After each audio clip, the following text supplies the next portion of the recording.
늘 우리에게 생명 주시기를 간절히 원하시는 주님, 오늘도 하나님께 이렇게 예배함으로 하루의 일과를 시작할 수 있도록 축복해 주시니 감사합니다.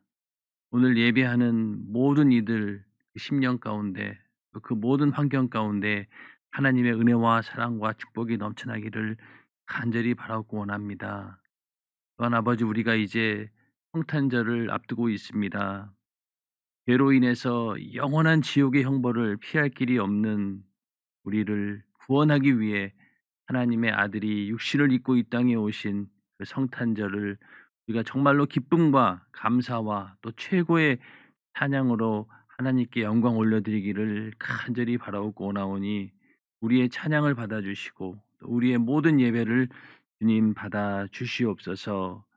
우리는 정말로 그 은혜를 받을 만한 자격이 없습니다. 그러나 하나님께서 우리를 일방적으로 사랑하시고 그 은혜를 베푸셨기에 오늘 이렇게 하나님께 예배하며 또 주님의 그 성탄을 우리가 찬양하며 그 기쁨을 누릴 수 있도록 축복해 주시니 감사합니다. 나를 위해 오신 그 주님, 그 성탄의 목적이 우리 안에 이루어지기를 간절히 바라고 원합니다. 질병에서 치료함을 받고 또 저주와 모든 그 죽음의 고통 가운데서 우리가 자유함을 얻을 수 있는, 주님께서 그렇게 우리를 살리기를 원하셨던 그 성탄의 목적이 온전히 우리 안에 이루어지는 그런 복된 성탄절이 될 수 있도록 주님께서 인도하여 주시옵소서. 오늘도 부족하고 무지하고 연약한 자 하나님 말씀 들고 이 자리에 섰사오니 성령께서 함께하여 주시옵소서. 예수님의 이름으로 기도하옵나이다. 아멘. 예, 오늘도 새벽 예배에 함께 하시는 모든 분들에게 하나님의 은혜와 또 사랑과 축복이 넘쳐나기를 주님의 이름으로 축원합니다. 오늘 함께 은혜 나누실 말씀은 구약 성경 스바냐 3장 17절 말씀입니다. 스바냐 3장 17절 말씀입니다. 구약 성경 1308페이지입니다. 함께 합독하시겠습니다. 너의 하나님 여호와가 너의 가운데 계시니 그는 구원을 베푸실 전능자시라. 그가 너로 인하여 기쁨을 이기지 못하여 하시며 너를 잠잠히 사랑하시며 너로 인하여 즐거이 부르며 기뻐하시리라 하리라. 아멘. 예, 오늘 새벽 예배에는 스바냐 3장 17절을 중심으로 너로 인하여 즐거이 부르며 기뻐하시리라라는 제목으로 함께 은혜를 나누고자 합니다. 우리 인간이 평안히 살 수 있는 것은 내일 일을 모르기 때문에, 앞날을 모르기 때문에 우리는 평안히 살 수 있습니다. 만약에 우리가 내일 있을 일을 뻔히 알고 또 그다음 날 또 앞으로 있는 미래를 다 안다라고 하면은 그것이 좋을 것 같지만은, 그러나 그것은 불행한 일입니다. 왜냐하면은 죽을 날이 언제인지 알기 때문에. 죽을 날이 만약에 뭐 몇십 년 후라 할지라도 내가 죽는 날을 내가 안다라고 했을 때 그것만큼 고통스러운 일은 없을 것입니다. 그런데 다행히도 우리는 한치 앞을 모르는, 내일 일도 모르고 그다음 날도 모르고 우리가 언제 죽을지는 아무도 모릅니다. 그런 이유 때문에 우리는 그냥 편안하게 살 수 있는 것이죠. 그런데 만약에 누군가가 태어났는데 이 태어난 이 사람이 죽기 위해서 태어났다, 또 고난받기 위해서 태어났다라고 하면은 그 사람의 운명이 얼마나 비극적이고 또 불행하겠습니까?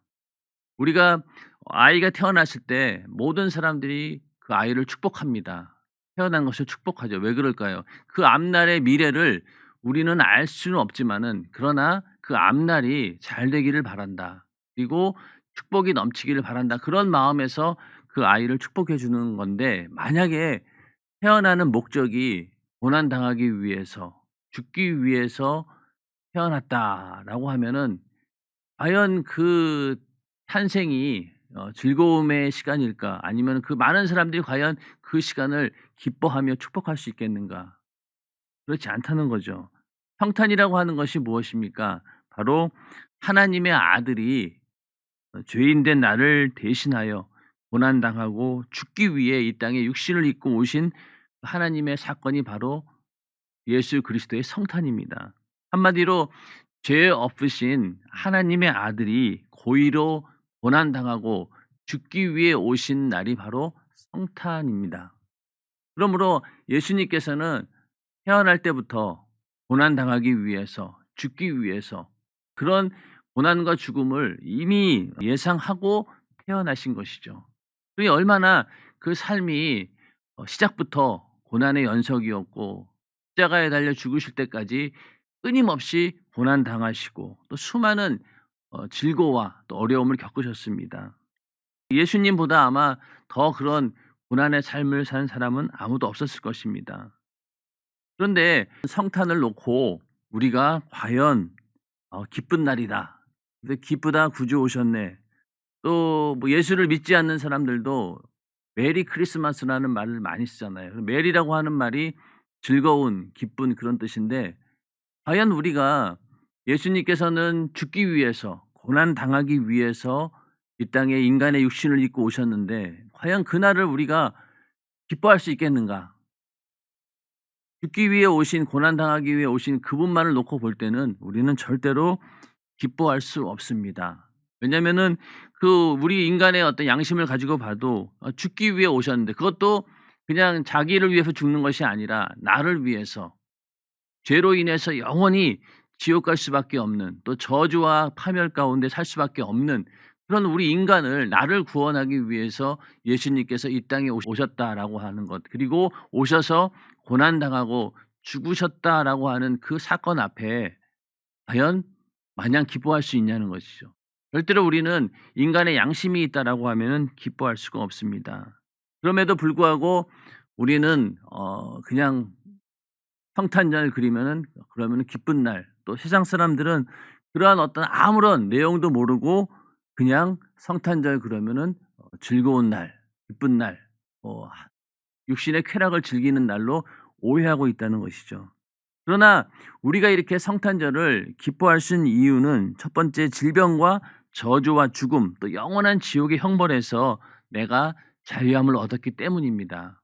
예수님께서 내 대신 십자가를 지시고 고난 당하시고 또 죽으시고 또 채찍에 맞으심으로 인해서 우리의 질병, 저주, 죽음, 영원한 지옥의 형벌에서 내가 자유함을 얻었다라고 하는 그 구원의 기쁨 때문에 우리는 성탄절을 즐거워하는 것이죠. 누가복음 2장 10절에 보면은 천사가 이르되 무서워 말라 보라 내가 온 백성에게 미칠 큰 기쁨의 좋은 소식을 너희에게 전하노라. 오늘날 다윗의 동네에 너희를 위하여 구주가 나셨으니 곧 그리스도 주시니라. 여기서도 내가 온 백성에게 미칠 큰 기쁨의 좋은 소식을 너희에게 전하노라. 큰 기쁨의 좋은 소식입니다. 이것을 우리는 복음이라고 얘기를 하죠. 그 복음이라고 하는 것은 원래 우리는 죄로 인해서 영원히 죽을 수밖에 없는 그런 존재였는데 너를 대신해서 하나님의 아들이 십자가에 달려 죽으시고 부활하심으로 너를 구원해 주셨다. 이제 너는 영원히 죽을 신세가 아니라 이제 주님과 함께 영원히 천국에서 사는 그런 존재가 되었다. 그런 구원이 너에게 임했다라고 하는 소식이 얼마나 인간에게는 기쁜 소식이겠습니까?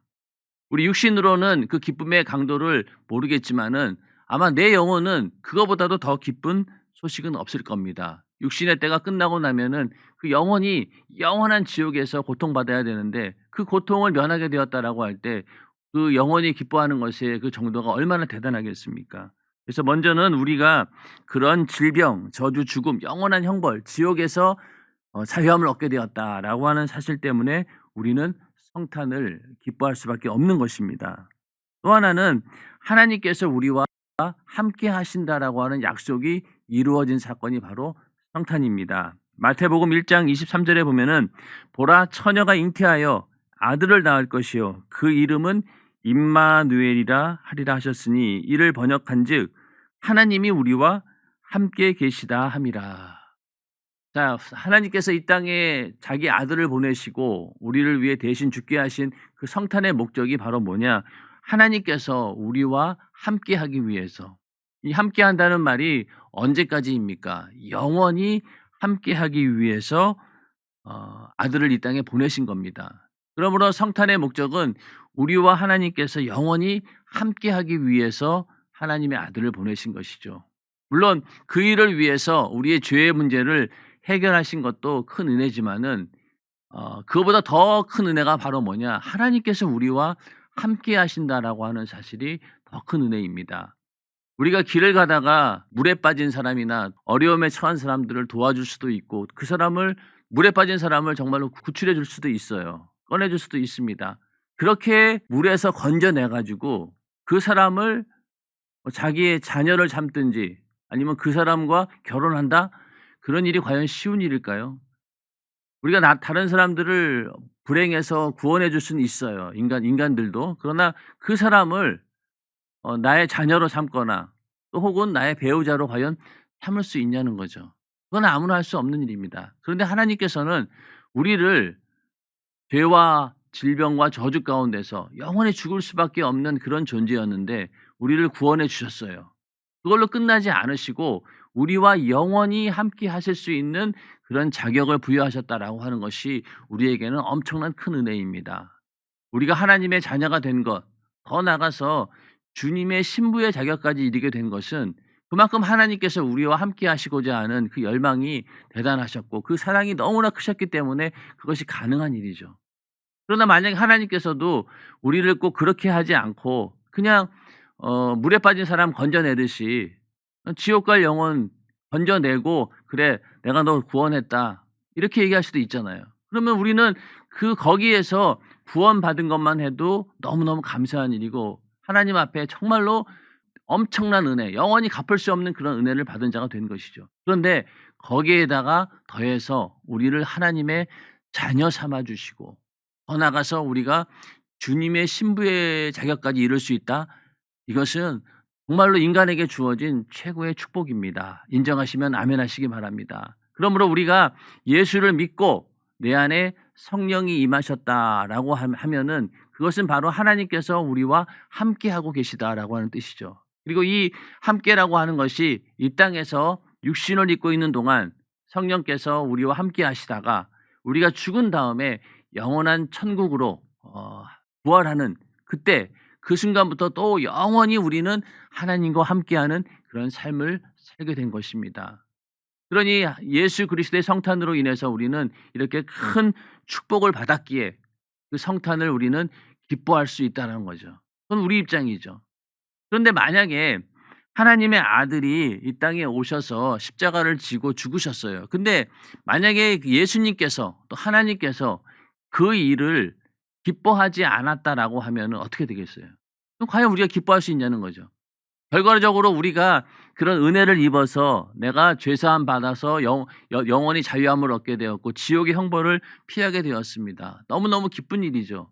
그런데 만약에 그 일을 담당하신 주님이 당한 그 고난을 주님 당신이 그것을 기뻐하지 않고 억지로 또 너무나 힘들고 어렵게 했다라고 하면은 과연 우리가 기뻐할 수 있는 자격이 있느냐는 거죠.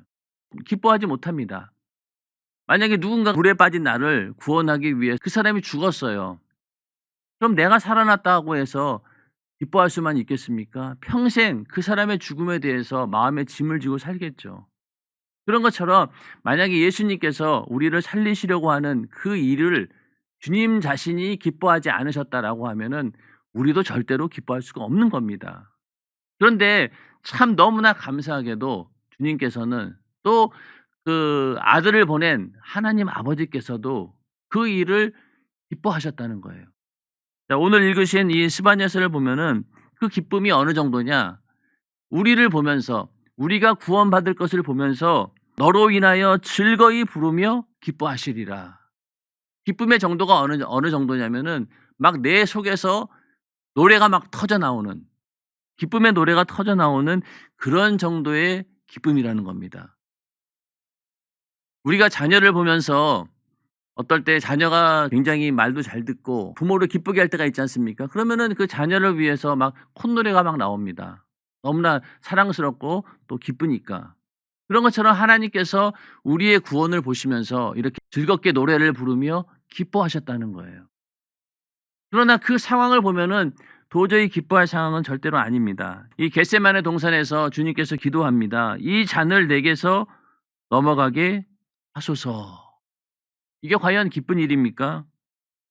그 또 아들의 그 간절한 기도, 이 십자가라고 하는 이 고난의 잔이 웬만하면은 넘어갔으면 좋겠습니다라는 그런 아들의 애절한 그런 기도를 또 하나님께서는 어떻게 하셨습니까? 그 기도를 듣지 않으셨어요. 침묵하셨습니다. 그러면은 그 아들의 절규 앞에 침묵하는 그 아버지의 심정이 기쁜 일이겠어요? 이거는 정말로 참기 어려운 그런 일들이죠. 그리고 아들 입장에서는 어떤 마음이었겠어요? 두려움이었겠죠. 하나님의 아들이긴 하지만은 육신을 입고 오셨기 때문에 그 죽음 앞에 두려워했다는 겁니다. 그래서 웬만하면은 이 십자가라고 하는 이 잔을 내게서 넘어가게 하소서 이렇게 기도했던 거죠. 그러나 이 예수님께서는 그걸 또 이겨내시면서 내 뜻대로 마옵시고 아버지 원대로 되기를 원합니다라고 고백할 때 그 아들의 마음과 아버지의 마음이 얼마나 심통하고 또 무거웠겠냐는 거죠. 그리고 또 인제 가야바 안뜰에서 모진 채찍에 맞으시면서 고문을 당하십니다. 그리고 그 고문당하는 모든 그 순간순간마다 계속해서 어린 양처럼 침묵을 하고 계셨죠. 그것은 어떤 의미일까요? 그 인내함이죠. 고통을 계속해서 끝까지 인내하면서 견뎌내신 겁니다. 왜 말하고 싶지 않았겠습니까? 또 말 한마디면은 자기를 괴롭히는 또 고난을 가하는 그 사람들을 즉시 천사들을 보내서 그 사람들 전부 다 쫓아낼 수도 있고 죽일 수도 있는 그런 권세를 가지신 분이 끝까지 침묵하면서 참는다라고 하는 것이 얼마나 힘든 일이겠습니까? 내가 힘이 없어서 참는다라고 하면은 그런 인내하고 내가 충분히 힘이 있고 능력이 있음에도 불구하고 참는 것하고는 차원이 다릅니다. 예수님께서는 그 인내를 감당하신 거죠. 또 빌라도 법정에서 십자가형을 선고받을 때 어느 누구도 예수를 변호하지 않았습니다. 예수님께서 이 땅에 오셔서 공생애를 시작하시는 동안 그 예수님의 은혜를 받은 자들이 얼마나 많았습니까? 죽은 자도 살려주시고 그 수많은 병자들을 고쳐주셨고 가는 곳마다 하나님 말씀을 전했을 때 그 말씀에 은혜 받은 자들이 얼마나 많았겠습니까? 그렇게 많은 은혜 받은 사람들이 있었음에도 불구하고 막상 예수님께서 십자가형을 받을 때 어느 누구도 그 앞에서 예수를 변호하는 사람은 단 한 명도 없었습니다. 그러니 주님의 입장에서는 이 얼마나 이 배신감을 느꼈겠어요. 과연 어디 갔냐 이거죠. 내 옆에 있던 12 제자들은 어디 갔고 또 그렇게 나를 쫓아다니던 수많은 무리들은 다 어디 갔고 나로 인해서 은혜 받았던 병에서 고침 받았던 그런 자들은 다 어디 갔으며 또 수많은 그런 이적을 행하면서 예수님께서 친히 고쳐 주셨던 그런 사람들은 다 어디 갔냐는 거예요. 그런 거를 만약에 예수님께 생각할 때 얼마나 배신감에 치를 떨었겠습니까? 인간이라면 그랬을 거예요. 그러면서 십자가에 달려 죽으시면서 나의 하나님 어찌하여 나를 버리셨나이까. 이것은 가장 극심한 공포에서 나오는 말이죠. 자, 죽음 앞에 인간은 너무나 큰 공포를 느끼게 됩니다. 예수님도 육신을 입고 오셨기 때문에 그 극심한 공포를 기도로 이겨내신 거예요. 그러면서 하나님을 향해서 어찌하여 나를 버리셨나이까. 십자가에서 하나님의 아들이 죽으시는 그 광경은 하나님이 주시는 모든 진노를 다 몸으로 받아낸 겁니다. 자, 하나님의 진노, 죄로 인한 그 진노를 예수님이 받아야 할 건 아니죠. 우리 인간이 받아야 할 그 진노와 저주와 그 모든 것들을 예수님께서 혼자 다 감당하신 거예요. 하나님의 모든 진노를 십자가에 달려서 다 자기 몸으로 받아내신 겁니다. 그러니 얼마나 공포라고 하는 것이 대단했겠냐는 거죠. 그 지옥이라고 하는 것이 얼마나 처절한 곳인가를 체험하는 그런 순간입니다. 지옥은 하나님의 사랑이 전혀 미치지 않는, 하나님의 은혜가 전혀 미칠 수 없는 그런 장소, 하나님과 완전히 단절되는 장소가 바로 지옥입니다. 바로 예수님께서는 나의 하나님 어찌하여 나를 버리셨나이까, 이 말씀을 하는 순간 하나님으로부터 완전히 버림을 받았다는 거예요. 결국 지옥의 형벌을 맛보신 겁니다. 그러니 그 공포가 얼마나 극심했겠습니까? 그런 가운데서도 주님께서는 끝까지 이 공포, 또 배신감, 분노, 두려움 이런 것들을 다 이겨내신 겁니다. 그리고 아버지께 다 이루었다라고 하시면서 아버지여 내 영혼을 받아주소서 이러고 이제 숨을 거두셨습니다. 자, 그런 자기 아들의 모습을 보면서 하나님 아버지의 마음은 어땠냐는 거예요. 마치 죽은 아들의 시체를 품에 안은 것 같은 그런 심정 아니었겠습니까? 그 아들이 죽어가는 모습을 지켜보다가 결국은 그 아들이 죽었어요. 그 시체를 품에 안고 오열하는 아버지의 모습. 이게 바로 하나님 아버지의 마음일 것입니다. 그러나 하나님께서는, 또 주님께서는 그 십자가의 모든 그 하나님의 뜻을 이루는 일에 물론 이러한 어려움도 있었고 슬픔도 있었지만은 그거보다도 더 중요하게 여기신 것이 무엇이냐? 바로 그 십자가 뒤에 있는 부활의 영광.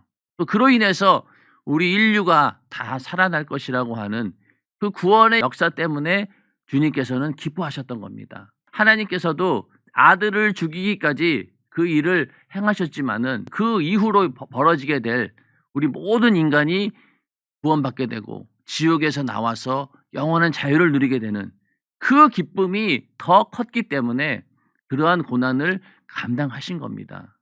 주님도 십자가에 달려서 고통당하는 그 순간은 괴롭고 또 그것이 굉장히 어려운 일들이었지만은, 그러나 그 모든 일들을 당하는 것이 즐거웠던 이유는 바로 죽음 이후에, 십자가 이후에 인류가 다 살아나게 될, 인류가 모두 구원받게 되는 그것을 바라보며 기뻐하셨던 것입니다.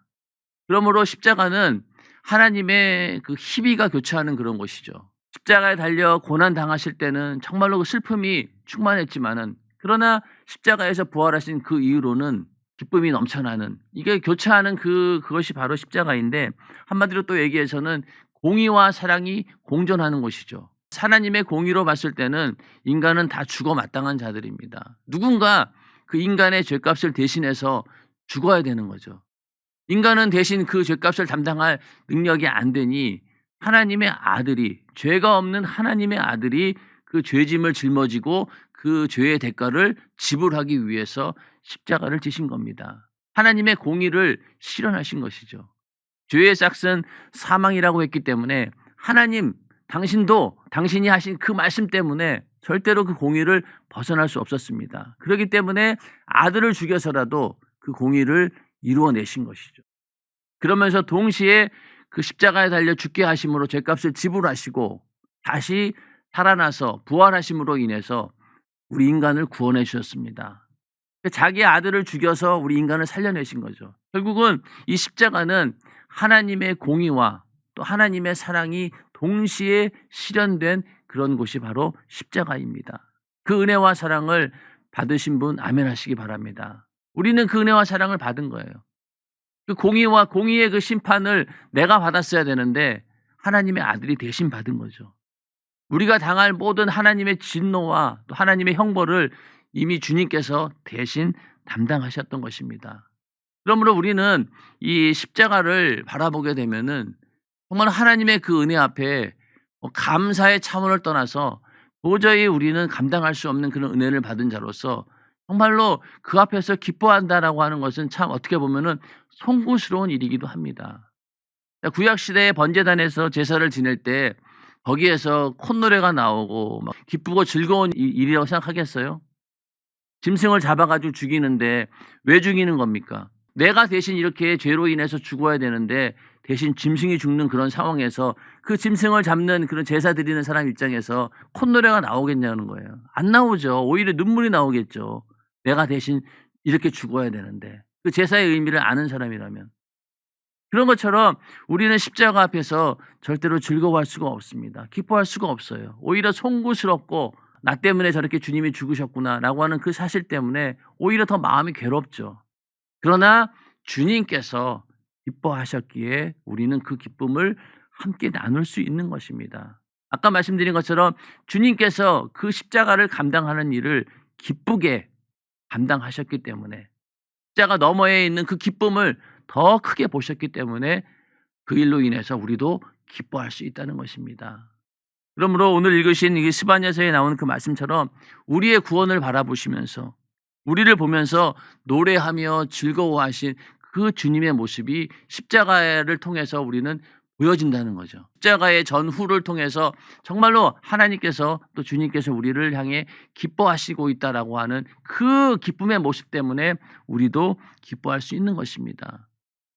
십자가를 바라보면은 기뻐할 일이 아니지만은, 그러나 십자가로 인해서 받은 구원, 그 감사를 생각하면은 또 기뻐할 일이고, 내 영혼을 생각하면은 기뻐할 일이고, 또 주님께서도 그 일을 기뻐하셨다고 하니 우리도 기뻐할 수 있는 것입니다.